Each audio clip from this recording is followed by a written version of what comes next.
In a move that was not surprising to most, China announced tariffs of their own on U.S. goods in response, if not retaliation, to the Trump administration's tariffs on products from China. Let's talk about what's happening there with Lanhee Chen. Lanhee is a research fellow at Stanford's Hoover Institution. He served in the George W. Bush administration, was an advisor to Marco Rubio's and Mitt Romney's presidential campaigns, and he joins us from the beautiful campus at Stanford University in Palo Alto, California. All right, Lanhee, given China's new tariff move, is this a trade war now? Larry, I don't think so. I think if you look at it in the grand scheme of what could have been, in fact, what we're looking at now is a relatively minor set of activity on both the U.S. side as well as the Chinese side. Now, the question is, will this escalate into something more? Will there be additional tariffs applied by the United States, additional retaliation by China? As of now, though, what we have is a relatively limited and circumscribed set of activities on both sides. The uncertainty, Larry, is really the issue here. We don't know where it's going on our side. We don't know where it's going on the Chinese side. And I think those are questions that remain to be answered. It seems like they have a lot in their bailiwick. They can sell out all their stocks, right? They don't owe them a lot of money. So they do have a lot of U.S. treasuries. They do have the ability, certainly, on that front. On the trade front, there is also the possibility that they could impose tariffs in a way that would be highly problematic for certain U.S. industries. So yes, China has a lot of leverage, but don't forget we have a lot of leverage here too going forward.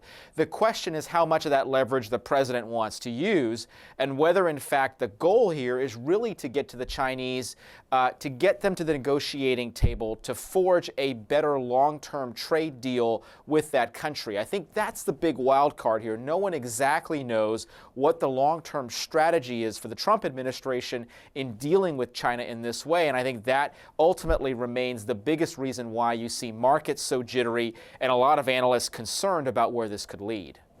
China's putting a tariff on soybeans. The biggest soybean states are Iowa, Missouri, and Indiana. Will that have an impact on the midterms?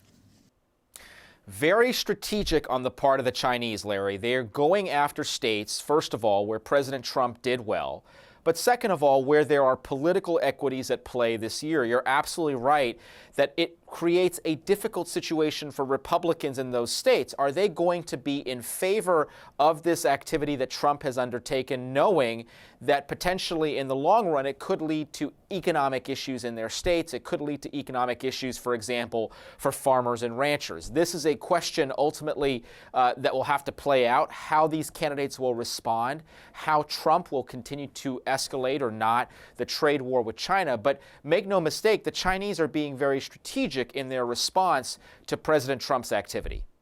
All right, well, the Trump administration has published a list of 1,300 Chinese exports could be subject to a 25% tariff.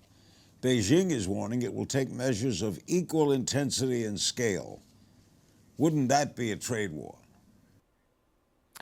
Well, again, I think the question becomes how extensive this U.S. list actually is. We're going into a period of time now over the next 60 days when that list of 1,300 categories you mentioned could be narrowed substantially by the U.S., or it could stay the same. We'll see.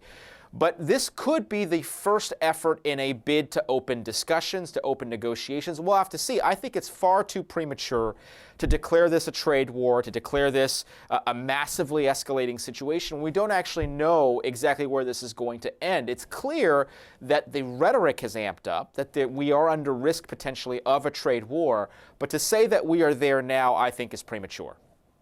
A longtime TV commentator, I've interviewed him a lot, Larry Kudlow, a staunch advocate of free trade, publicly slammed the president's protectionist moves, and he's going to replace Gary Cohn as director of the National Economic Council. What do you make of that? Well, I have a great deal of respect for Larry. I have been on set with him before. I've talked to him. People forget he had a long background, not just on Wall Street, but also as somebody who served in presidential administrations, understands the issues. The most important thing is I trust Larry's instincts. I think that he's got the right instincts on economic policy. I think he will help certainly to rein in some of the more protectionist instincts the president has. So I am actually very confident that Larry is going to do a great job as director of the National Economic Council, and he is going to serve the free market cause well in that role. What do you make of Trump kind of going to war with Jeff Bezos and Amazon? Well, this to me is very troubling. I don't think that our public leaders, whether it's the president or anybody else, should be using their office to go after a specific American company. And here's why. There are repercussions when a public leader, when a public official says things about a specific company. It affects that company's share price.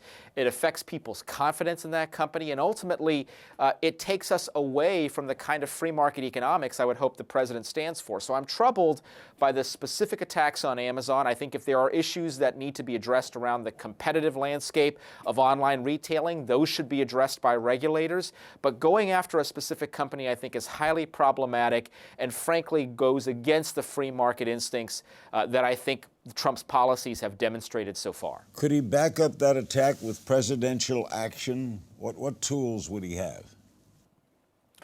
Well, potentially there could be specific investigations instigated by the Department of Justice or by the FTC if there are specific concerns around the competitive or anti-competitive behavior of a company like Amazon. But remember, usually these sorts of things are targeted at industries. There are investigations that usually go to multiple companies.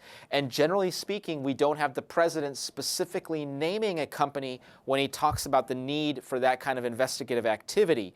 So what I worry about is not so much trying to investigate online retailing. What I worry about is going after a specific company and the leadership of that specific company and the impacts that could have on the marketplace. Since you were last with us, Lanhee, Trump has replaced his Secretary of State, his National Security Advisor, his top economic advisor, and the head of the VA. What do you make of this?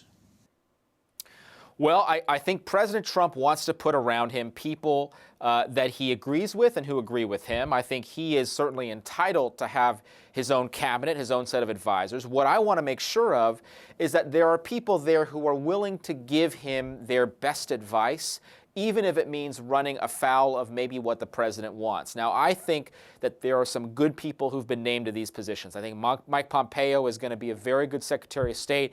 Gina Haspel as director of the CIA, Larry Kudlow as director of the NEC. We've talked about a lot of these people. I think they will be strong people. I think they'll be good leaders. But it's very important for a president to have around him not just people who agree with him, but people who disagree with him as well. And I hope that these people will exercise those responsibilities when given the opportunity. What do you think of his planned summit with Kim Jong-un in North Korea? With him, we don't know where it'll be. Yeah. Well, I think if it happens, it's probably a good thing. I mean, frankly, if we are at the negotiating table with Kim Jong-un, that means that we are not engaged in kinetic activity, hostile fire, etc. What I worry about a little bit in this situation, Larry, is that Kim Jong-un is using this as a stalling technique, that he's using it as an opportunity to further develop his nuclear program, that he's using it as an opportunity, frankly, to drive a wedge between the United States and our allies in the region. So long as these negotiations are truly negotiations about ending North Korea's nuclear program and denuclearizing the Korean Peninsula, I think that's a good thing. But as with anything with the North Korean leader, we have to be careful and watchful. But overall, I think the signs are quite positive that we might have these discussions with the North Koreans. Lanhee, as always, thanks for your time today. Thank you, Larry.